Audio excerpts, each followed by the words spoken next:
5월 13일 JB시가 JB시다 방송 시작합니다. 자, 오늘 박근혜 대통령 불법 인신감금 1140일입니다.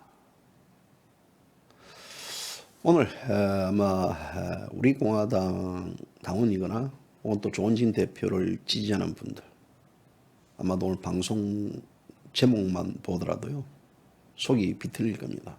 아마 오라통이 트일 겁니다. 그러나 또 이 우파 중에서요, 또 보수 중에서 또 조원진 대표를 공격하거나 비방하거나 또 비하하는 사람들은요, 아유 김무성 의원 말 잘했네라고 또 박수를 칠 것 같습니다. 아마 이런 것을 노려서 그러는지 모르겠지만 지금 지난 11일 날 이 사탄파의 주요 한 명인 이 핵심 인물인 김무성 미래통합당 의원이 한 이 언론사 유튜브 방송에 출연해가지고 이 보수파 유튜브를 이 돈벌이 거구 유튜브로 맹비난하고 또 조원진 대표를 이 탄핵에 본인이 2016년도 탄핵을 주도했을 때 반대하지 않았다. 그런데 왜 자기가 반대해가지고 자기를 찾아왔다 그러느냐 해가지고 또 조원진 대표의 그런 어떤 그 얘기가 전부 다 새빨간 거짓말이고 그런 이제 이 놈이 국회의원이 당선되면 안 된다. 놈이라고까지 표현을 했습니다. 그렇게까지 얘기를 하고 맹비난을 하고 그리고 이제 이 태극기 우파들 태극기 부대가 이 총선 결과 보니까 사이즈가 별거 아니더라. 그래서 본인은 사이즈가 큰 줄 알았는데 총선에서 나타난 그 결과 보니까 아무것도 아니더라. 라는 것들. 이제 이렇게 해가지고 전체적으로 이 소위 탄핵 반대 세력들을 맹공격했습니다. 맹공격했는데요. 아직까지 이에 관련해 가지고 저는 우리 공화당이 어떤 입장인지에 대해서 공식적인 논평을 혹은 또 김무성에 대한 재반격을 하는 그걸 보지 못했습니다. 그렇기 때문에 뭐 제가 그냥 이 까방송 JB시다 방송이 있는 사실 그대로 여러분들에게 전달해 드릴 수밖에 없는 점 양해 바랍니다. 그리고 뭐 일부 뭐 혹시 뭐 다른 분들은요. 아니 왜 이런 식으로 JB시가 방송이 우리 공화당을 조원진 대표를 흠집내는 제목을 잡을 수 있냐 이렇게 하지만요. 이거는 팩트입니다. 팩트. 그 팩트는 뭐냐면요. 여러분들이 알아야 될 팩트를 제가 여러분들에게 알려드리는 겁니다. 이것은 제가 얘기한 것 아니고 또 조원진 대표가 얘기한 게 아니고 오직 김무성 의원이 얘기한 거기 때문에 저는 김무성 의원의 이 발언 이것이 결국은 이 탄핵 반대 세력들을 겨냥한 전체 자유우파를 겨냥한 소위 반격이기 때문에요. 그 발언이 왜 갑자기 느닷없이 김무성 의원이 지난 11일 날 이 같은 발언을 했는지 이런 것들을 좀 우리가 살펴볼 필요가 있지 않겠느냐라는 생각입니다. 그리고 제가 여러분들에게 얘기했지 않습니까? 총선이 끝난 후에 아마도 뭐 일부 유튜브들 이 문재인 정권에서 손볼 것이다. 여기에 아마도 김무성이가 동참을 하는 것 같아요. 동참을 하는 느낌이 들고 그래서 저들이 말하는 지금 보수우파 괴멸 플러스 또 소위 미장개주의 우파들이 사탄파들이 말하는 자유우파 태극기 부대 괴멸 이 자체가 아마 보이지 않게 서로 이 작동이 되어가고 있지 않느냐라는 우려가 지금 제기되고 있는 상황입니다.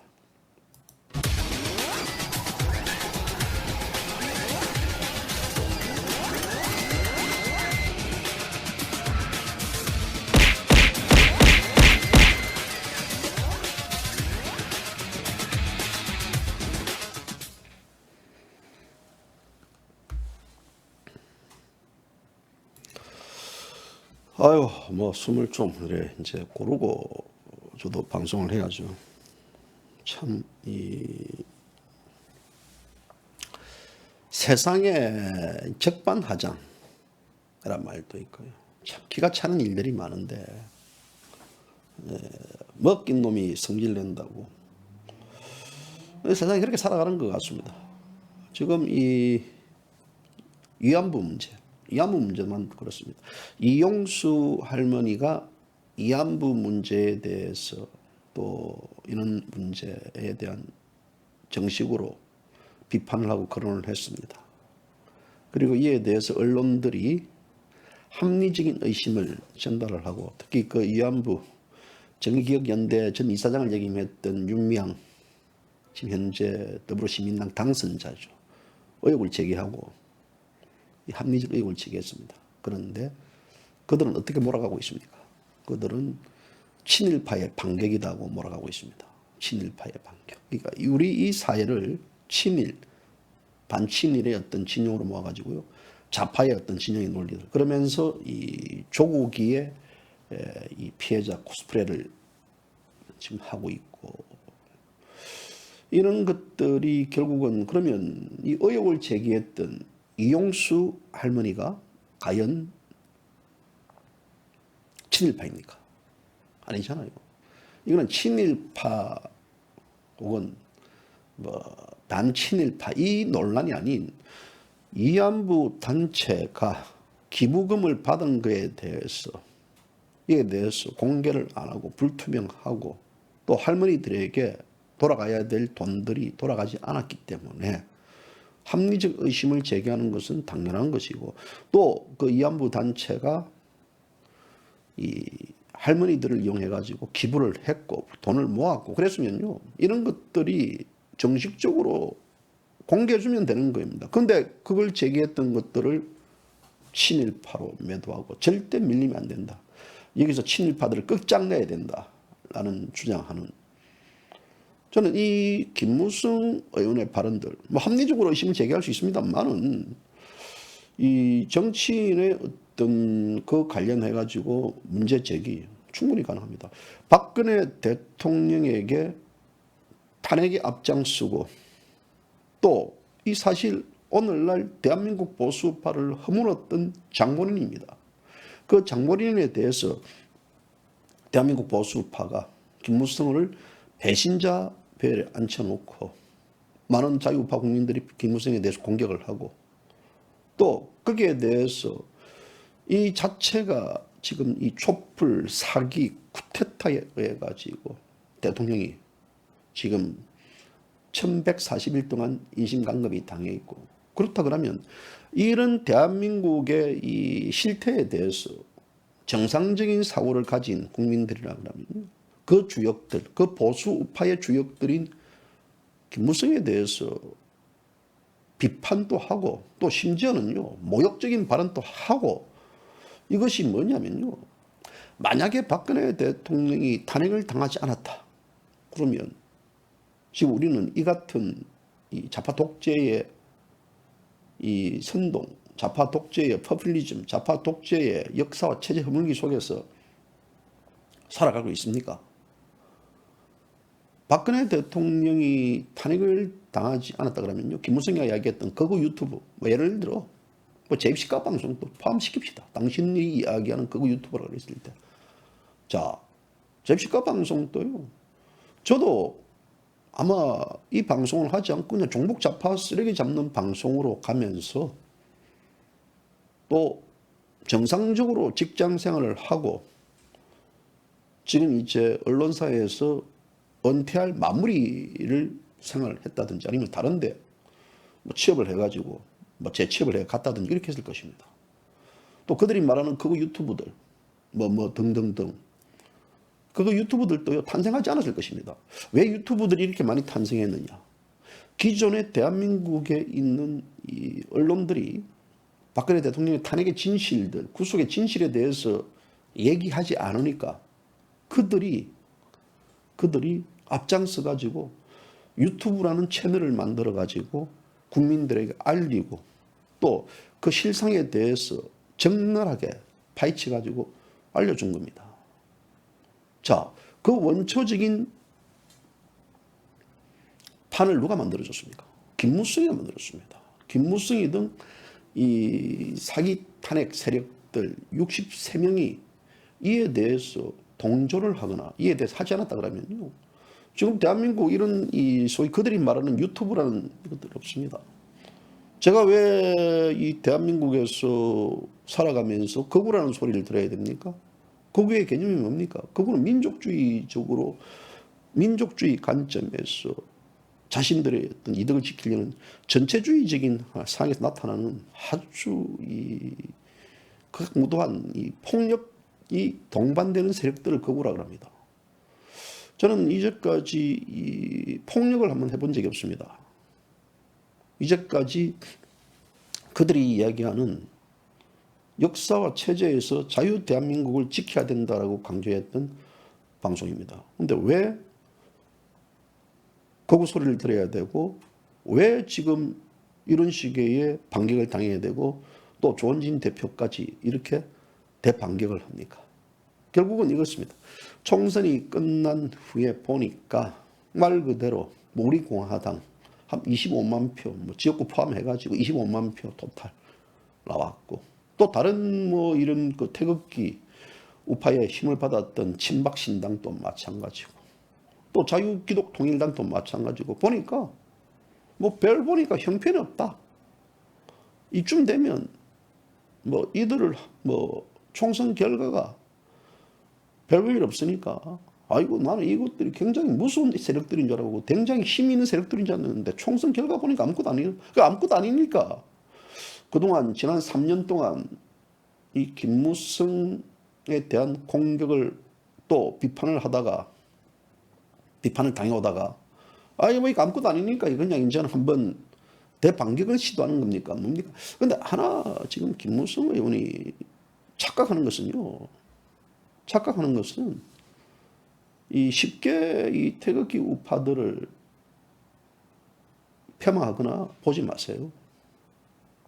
큰일 납니다, 그거는요. 아마 총선에 있어서의 투표 결과와 또 자유우파의 이 관점은 다릅니다.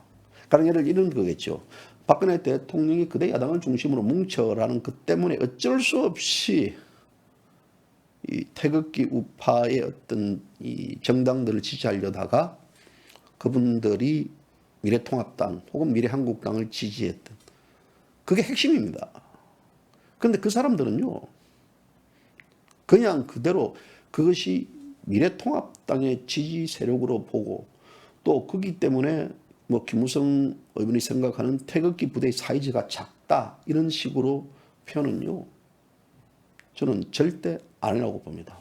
그것이 시간이 지나서 드러나겠지만요, 어쨌든 간에 본인들이 이 나라를 이렇게 만들어 놓고 왜 가만히 있는, 왜 강남에서, 부산에서, 대구에서, 인천에서, 또 대전에서, 거제에서, 남해에서 왜 가만히 있는 50대, 60대, 70대 우리의 지금 이 대한민국에서 먹고 살면서 국가 경제 발전에 기여하고 지금은 노후를 편안하게 살아야 될 사람들이 왜 태극기를 들고 왜 이 아스팔트로 놓고 자유민주주의를 부르짖었습니까? 그 이유는 바로 이 사탄파들 또 좌파들이 이 대한민국 역사 체제를 망가뜨렸기 때문에, 대통령에 대한 탄핵을 했기 때문에 거기에 대한 분노, 이 대한민국을 지키기 위해서 나온 자들을 저렇게 공격을 했다. 이것은요, 대한민국 자유우파 국민들을 김무성 의원이 탄핵을 시키겠다 라는 거랑 마찬가지로 봅니다. 그건 탄핵적 발언이라 봅니다. 그래서 이런 유튜브들을 향해 가지고 걔네들은 돈 벌어 먹으려는 놈들이다. 자신들 영상 조회수 올려서 돈 벌기 위해 자작극을 말을 쏟아낸다. 돈 벌어 먹으려는 놈들이다. 돈요? 돈 벌려면 이거 합니까? 예, 전 모르겠습니다. 뭐 다른 유튜버들은 어떤지 모르지만요, 돈 벌려고 이거 합니까? 그리고 설령 유튜브를 통해 가지고 수익적 측면에 돈을 벌면 어땠습니까? 또 영상 조회수 올려서 돈 벌기 위한 자작극을 펼치고 있다. 영상 조회수를 올려서 돈 벌기 위한 자작극이라는 표현들 자체. 영상 조회수를 올렸어. 조회수 올렸어. 조회수 올리는 거하고 돈 버는 거 무슨 상관이죠? 예를 들어 까방송만 봅시다. 조회수 올라가는 거하고 돈 버는 거 관련이 있는가요? 무식한 발언 하지 마세요.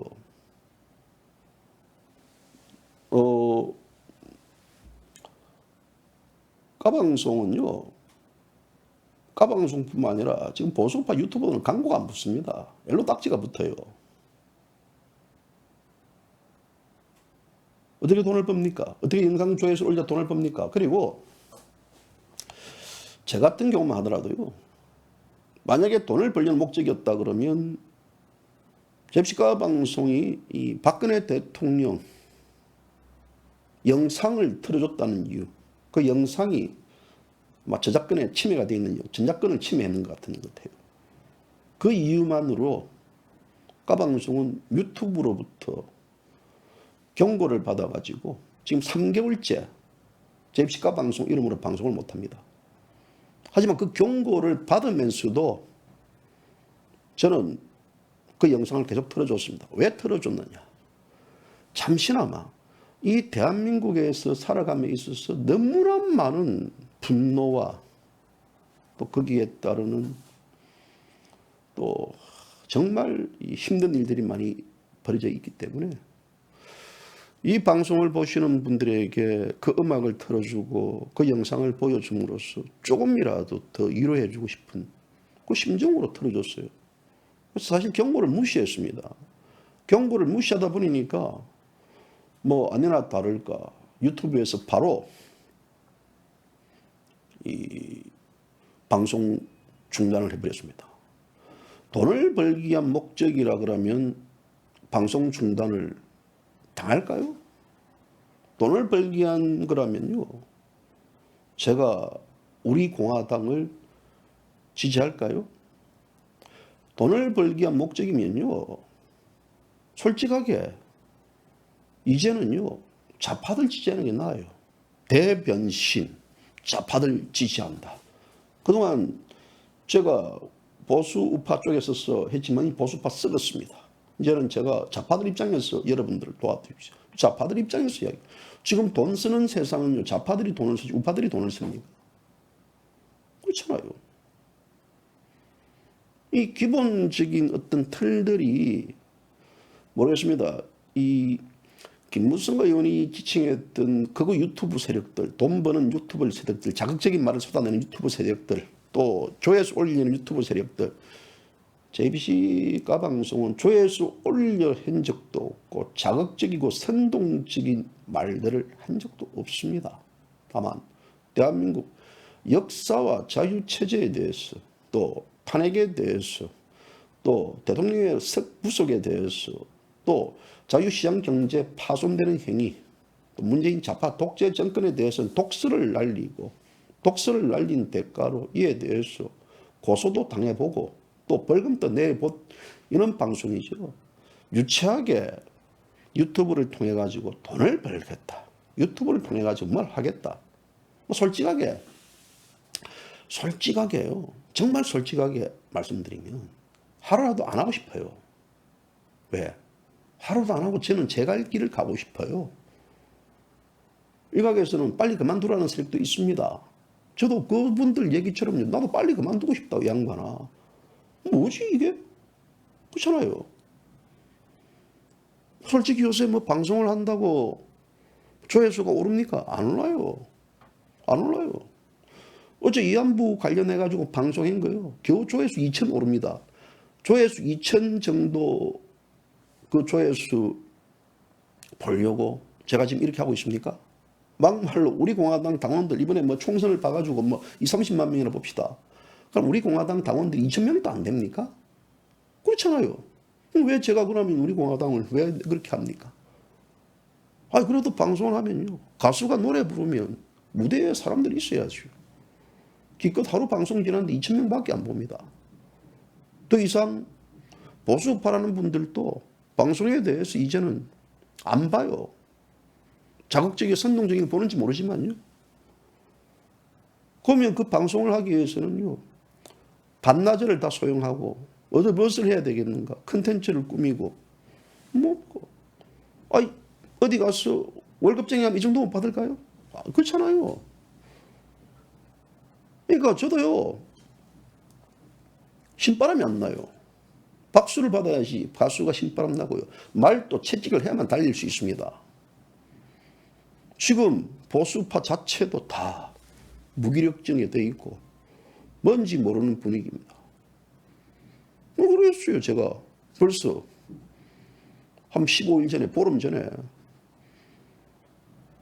자, 다 정리하려고 했지 않습니까? 왜 돌아왔냐? 돈 벌려고 돌아왔습니까? 돈 벌려고 돌아왔어요? 돈 벌려면 이게 왜 돌아옵니까? 돈 벌려면 재취업을 했죠. 바로 이 사안에 있어서 외면한다는 것 자체는요, 또 잘못됐던, 혹시라도 이 방송을 보시는 분들, 자유파 국민들, 배신적 행위가 될까? 이런 여러 가지 고심 끝에 저 왔어요. 저는 그래요. 방송을 하고 말고는 제 자유예요. 왜 어떤 분들은요, 방송을 하지 않느냐, 독촉하고 방송하지 말라는 놈도 있고, 네 마음대로는 이렇게 하고 있는데. 제가 어디 공중파 방송입니까? 제가 종편이에요? 예? 제가 여기 반드시 방송을 해야 되는 의무를 타고났어요? 아니, 방송을 보신 분들하고 계약을 했습니까? 계약 관계입니까? 그거 아니에요. 제가 어디에서 무슨 빚을 졌습니까? 어떤 분들이 투자를 해가지고 투자에 대한 부담감을 하게 해서 방송을 이렇게 해주셔야 됩니까? 아니잖아요. 저는 접니다. 제가 방송하는 거예요. 결론은요, 안 보시면 돼요. 저 새끼 지금 말하는 게 아니고 안 보시면 됩니다. 하지만 저는요, 여러분들에게 사기를 치거나 선동을 하거나 자극을 주거나 이런 적은 없습니다. 스타일 자체가 제가 그냥 말 그대로요. 제 스타일대로 살아왔어요. 뭡니까? 내가 왜 공격을 당하죠? 김무성이 이런 세력들한테 내가 왜 공격을 당해야 됩니까? 자유 역사 체제 지키자고 이렇게 하는 놈인데 왜 공격을 당합니까? 거구입니까? 지금 대한민국 보수파 유튜버들이 다 거구입니까? 거구에 대한 정의가 뭡니까? 김무성 의원이 거구에 대해 생각하는 정의가 뭡니까? 거구에 대한 생각하는 정의가 뭐예요? 우리는요, 이 사안이 결국은 올 것이 왔다. 그리고 사탄파들의 공세가 시작됐다. 왜? 사탄파들의 총 우두머리는 김무성이 아닙니까? 아니에요. 좌파의 총 우두머리 현재로서는 문재인 정권의 문재인 씨지만요. 그러면 김무성이가 대반격을 시작했다는 것은요, 지금 다른 사탄파들도 대반격을 하겠다라는 것들. 태극기 우파 총선 끝나고 보니까 아무것도 아니구나. 대반격 시작한 거 아닙니까? 이번에 총선 때 지역구에 유승민계 17명, 김무성계 15명, 그리고 안철수, 이현주 다 자기 사람 심어놨지 않습니까? 미래통합당에. 그렇잖아요. 3년 동안 그들이 숨죽이고 아무것도 안 하고 있을 때 대한민국 자유우파 국민들이 목소리를 냈습니다. 문재인 좌파 돕지 않고 목숨 걸고 싸웠습니다. 또 박근혜 대통령을 촛불 쿠데타 권력 찬탈한 불의의 세력과 거짓의 세력과 맞서봤습니다. 거짓과 선동의 조작과 음모로 2016년부터 서울 광화문 태극기를 들고 또 장해왔습니다. 그렇잖아요. 정했던 사람들이 어떻게 그 사람들을 한낱 이 문재인 좌파 독재가 만들어 놓은 총선 자판에 비유해서 거기서 표가 놓지 않았다고 그들을 폄하했습니까? 따라서 우리가 사탄파와 배신자 척결에 대해서 그렇게 강조했던 게 바로 그겁니다. 우리가 태극기 보수 세력들을 껴안고 가야 된다는 게 박근혜 대통령의 메시지 핵심이었고 우리는 다 그렇게도 가자고 했습니다. 그런데 그들을 내팽개치고 저그들이 별거 아니다라는 걸로 폄하해버리고요. 그러니까 김무성 의원은 또 자기의 개헌 발언에 대해서 이것이 사회주의화 혹은 또 이 자체가 연방제 연결된다라는 것들에 대해서 지적을 했는데요. 갑자기 왜 개헌을 시도를 했습니까? 총선을 앞두고 김무성 의원은요, 개헌 발의를 했습니다. 전 국민이 우한 코로나19로 고통을 받고 있는 과정에서 공청회 한번 열지 않은 상태에서 이 개헌 발의안이 접수가 되었습니다. 이 정상입니까? 그리고 문제인식, 지금 현재 이 사회주의 개헌 시도, 이것은 2018년부터 문재인 정권 들어서 끊임없이 얘기를 왔습니다. 재적의 3분의 2, 197명의 동의를 얻으면 이게 국민투표에 붙여질 가능성도 있었습니다. 그런데 지금 현재 여당이 슈퍼 여당이 되다 버리니까 이 김무성이 개헌안이 차질이 빚은 거죠. 만약에 이 지금 현재 미래통합당이 과반수 이상을 획득하고 김무성 스스로가 어떤 개헌에 탄력을 붙였을 때는 또 상황은 달라졌을 것입니다. 그렇지 않겠습니까? 그런데 거기에 그때의 시점에서 그걸 비판을 했습니다. 비판을 하고 이 비판에 대해서 민주당과의 개헌 야합을 진행 중이다라고 또 지적을 했습니다. 바로 이 개헌론에 대한 부분들, 개헌을 하겠다는 세력들은 바로 누구였습니까? 사탄파 세력들이었습니다. 탄핵 세력들이었습니다. 그 당시에 우리 공화당은 탄핵 세력이 개헌 세력이고 개헌 세력이 반대한민국 반자유민주주의 세력이라고 일가를 했습니다. 그런데 그래서 이런 개헌을 제2의 개헌이라고 제2의 탄핵이라고 얘기를 했습니다. 그런데도 불구하고 왜 김무성 의원은 그때의 시점에서 지금의 시점으로 해가지고 마치 그것이 아니다는 쪽으로 자신이 좌파와의 손을 잡았다라는 것들로 공격을 하느냐는데요. 김무성 의원은 좌파와 손 안 잡았습니까? 김무성 의원은 박근혜 대통령을 탄핵시킬 때 이미 좌파와 손을 잡았습니다. 문바들과 손을 잡고 구 노무현 세력들과 손을 잡고 대통령을 탄핵시켰죠. 그러면 얼마든지 김무성이가 얘기하는 개헌에 관련해 가지고 합리적인 자유민주주의 체제를 개헌을 하려는 업무다. 그리고 이 업무를 뛰어넘어 가지고 사회주의 연방제 세력과 손을 잡을 수도 있다라고 주장할 수 있습니다. 그런데 그것이 어떻게 그것이 거기에 대해서 이 문제를 제기했던 세력들을 거부, 또 조원진 대표를 사잡아 비난을 할 수 있습니까? 결국 김무성이가 불출마한 것은 지금 현재 이 연방 세력을 추진하고 있는 이 세력과 손을 잡고 이 사회주의화 시키겠다는 것과 다르다 그러면 그 다르다는 것들에 대해서 본인이 해명을 해야죠. 나의 개헌은 어떤 것이다. 그리고 나의 개헌적 발언 행태는 어떤 내용들이다 라고 국민들이 의심 안 가게 합리적인 부분들을 이야기를 해야 되죠. 그리고 당시에 김문수도 그랬습니다. 100만의 민중개헌이 입법되었다. 이것은 촛불개헌이다. 그리고 광장개헌이다. 인민개헌이다. 민노총개헌이다. 100만의 좌파 단체들이 광장에서 촛불을 들고 모여서 개헌을 하는 게 원포인트 개헌 아니다. 라고 김문수 전 자유공화당 공동대표, 지금 기독자유통일당 대표도 이 얘기를 하고 또 홍문종 지금 친박신당 대표도 비슷한 얘기를 했습니다. 그런데 여기에 대해서 연방제로 가는 단계에 대한 개헌이 아니다 등등 하면요, 국민적 의혹을 해소하고 본인들이 거기에 대해서 얘기하면 됩니다. 그런데 그런 정치인이 의혹적 부분들에 대해서 그 과정과 절차를 무시한 상태에서 이 태극 우파와 이 자유우파 국민들을 사자가 공격한다는 것 자체는요, 저는 굉장히 부적절하다고 봅니다. 본인이 탄핵에 대해서 예를 들어 사탄파다, 배신자 역적이다, 내가 왜 배신자 역적이 되는가에 대해서 합리적인 토론하면 안 됩니까? 김무성 의원 토론 잘하잖아요. 툭하면 국회에서 반문연대 관련해가지고 토론도 개최하고 보수대 통합에 관련돼가지고 토론도 개최했던 장본인 아닙니까? 근데 왜 이런 것들을 토론을 못합니까?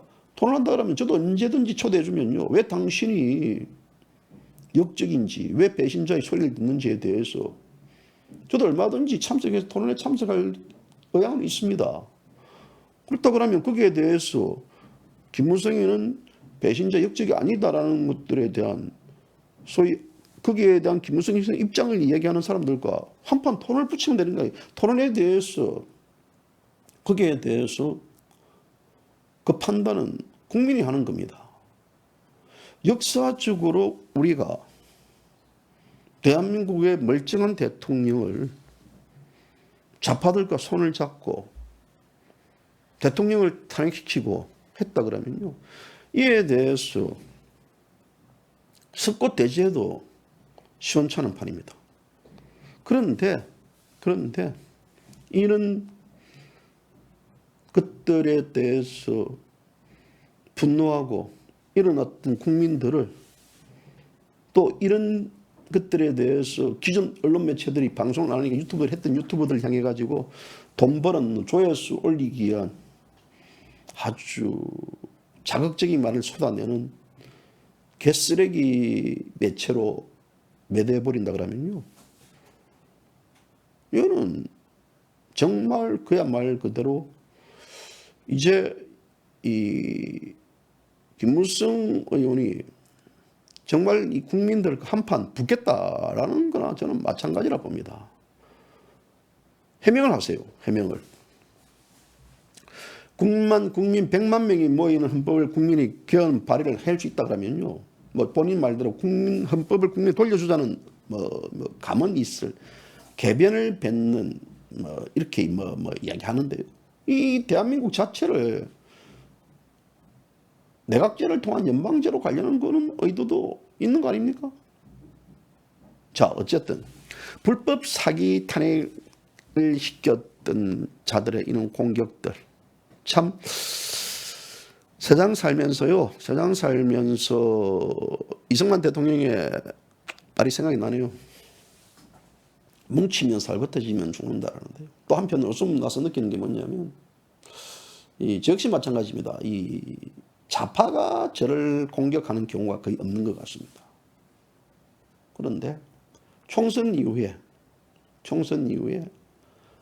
우파가 보수파라는 세력들이 공격하는 경우가 너무나 많습니다. 너무나 많아요. 마치 이것이 뭔가 작동되는 느낌도 드는 느낌도 들고. 근데 까방송 눈가리 하나 깜짝하지 않습니다. 맞짱 뜰까요? 보십시오. 나는 2012년 10월부터요, 좌파들하고 이렇게 혼자 붙어 싸워왔어요. 눈 하나 깜짝하지 않습니다. 눈 하나요. 끝까지 하다가 안 하면 그만두면 그만이고요.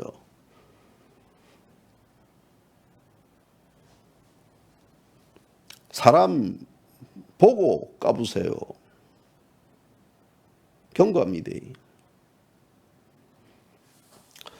그리고 특히 이 김무성 의원은요, 그때 탄핵 시절이죠. 2010년 그때 소위 친박이라면서 나한테 찾아와서 탄핵하면 안 된다고 하는 사람 한 명도 없었다. 조원진이 어디 인터뷰에서 나한테 와서 반대했는데 내가 뿌리쳤다고 했는데 전부 거짓말이라고 했다. 라고 했습니다. 김무성이는요, 한 번도 나한테 온 일이 없다. 그런 거짓말을 떳떳하게 하는 놈이 국회의원 하면 되나? 조원진 의원 낙선됐습니다. 당신 말대로.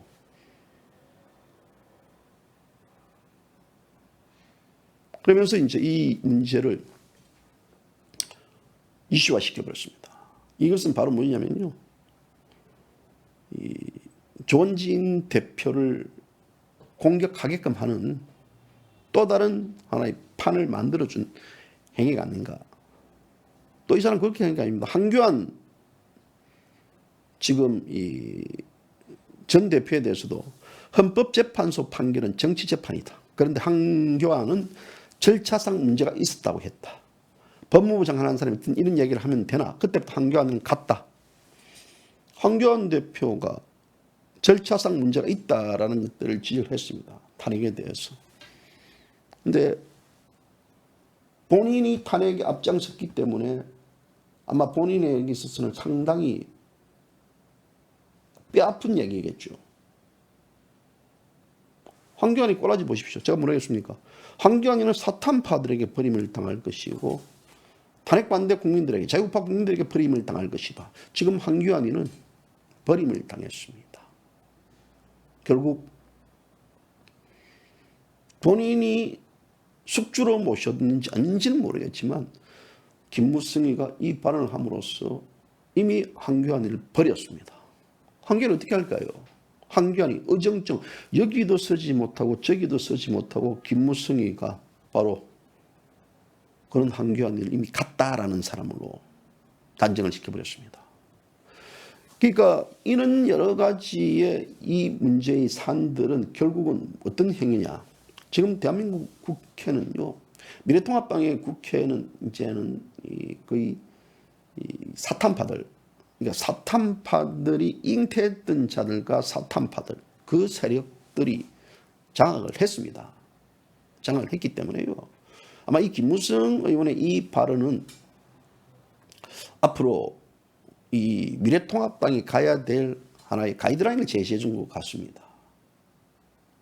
특히 이 미래통합당 등 이제 어떤 이 자유우파에서 이 위장기회주의 우파라고 손짓하는 그 세력들은 보수우파 유튜브에 대한 공격이 강하게, 아주 법적으로도 강하게 제기될 가능성이 있습니다. 어찌 보면 지금 현재 이 문재인 좌파 독재 정권에 있어서 가장 큰 아킬레스가 그들이 가장 큰 이 문제점은요, 바로 보수우파 유튜버들입니다. 왜?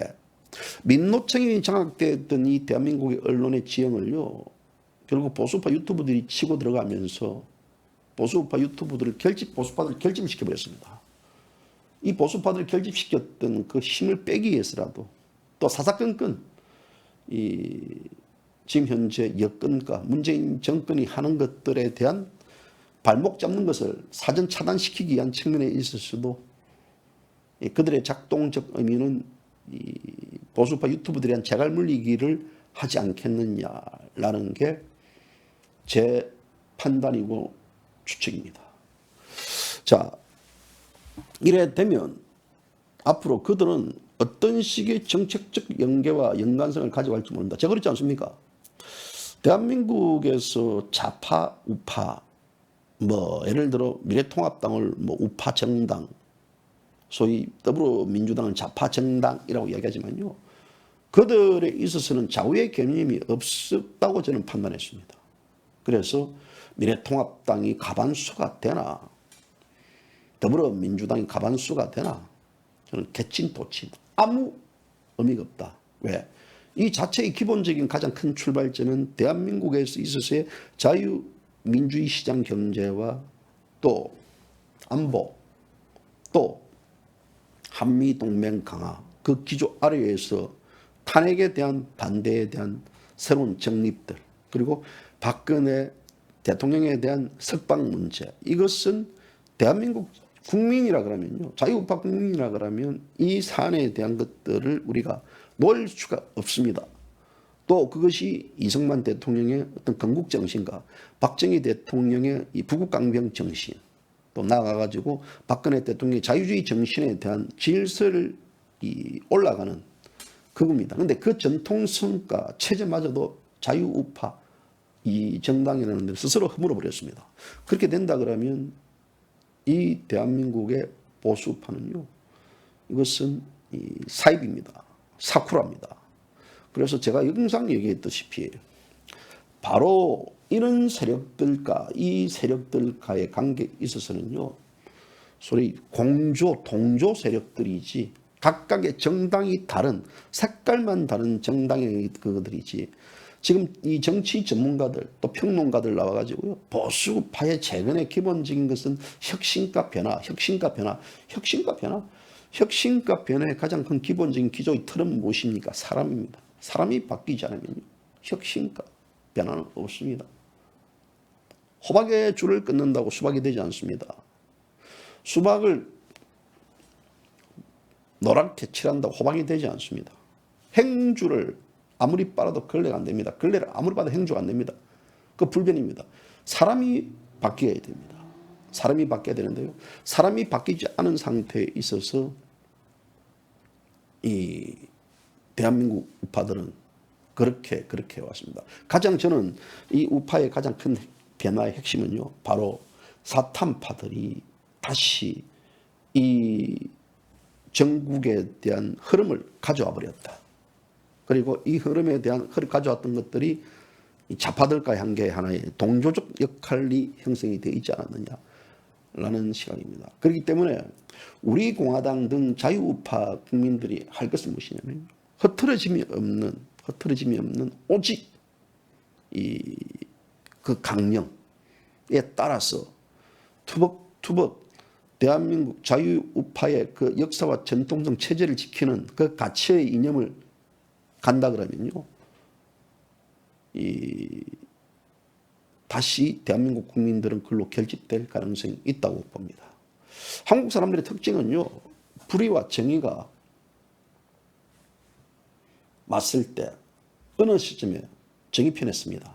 그리고 한국 사람들은 이런 불법을 보지 못하는 성격이 있습니다. 한국인들의 DNA에 있기 때문에요. 저는 오히려 이번에 김무성 의원이 이런 발언을 했다는 것 자체는 차별적인 요인들, 그러니까 우리 공화당과 또 뭐 친박신당이든 기독자유통일당이든 등 또 태극기를 들었던 많은 자유 아스팔트 우파들, 어떤 그에 대한 차별적 요소가 있기 때문에 어떻게 하면 이 대한민국을 똑바로 가져가느냐의 그 개념만 쓴다 그러면요, 저는 이 김무성의 발언은 한낱 공기 중에 떠가는 공기에 불과하다 봅니다. 그리고 이 발언에 대한 책임은 김무성이 져야 됩니다.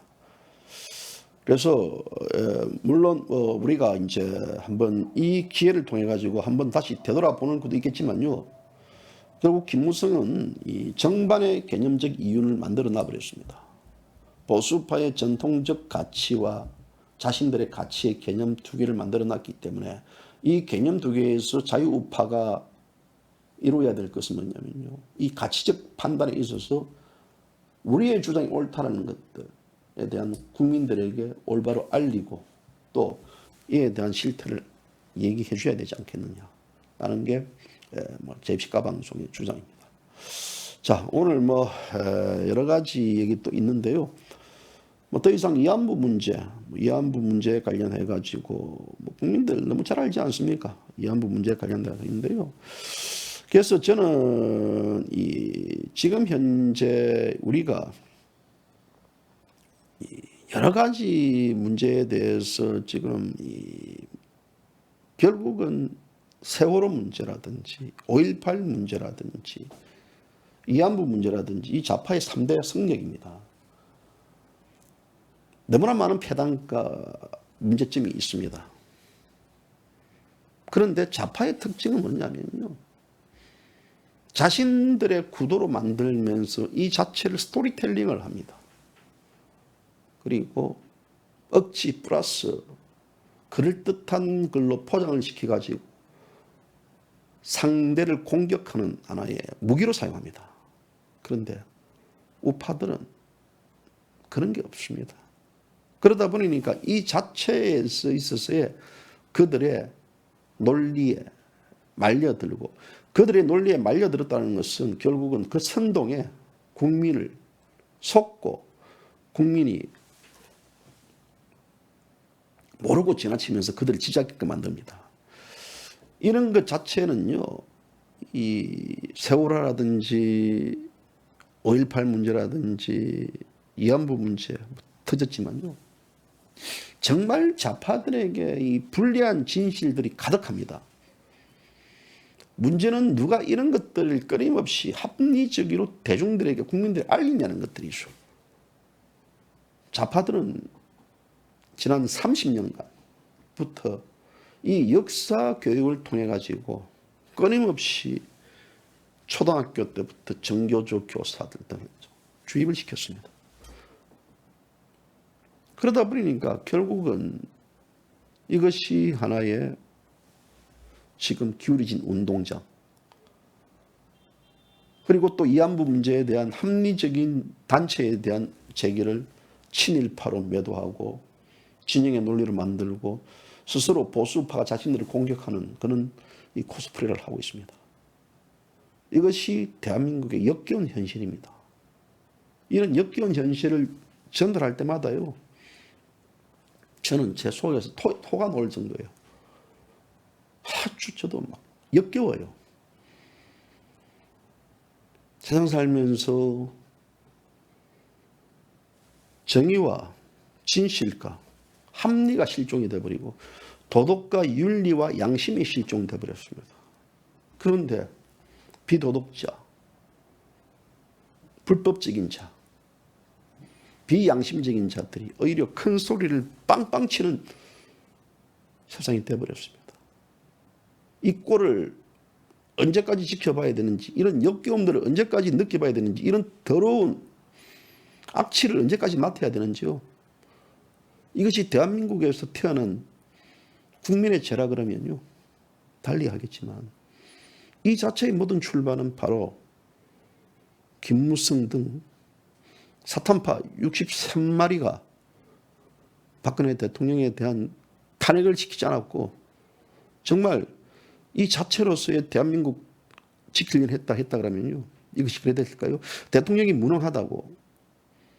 대통령이 무능하다는 것은 어떻게 판단을 합니까? 자신들이 판단하는 겁니까?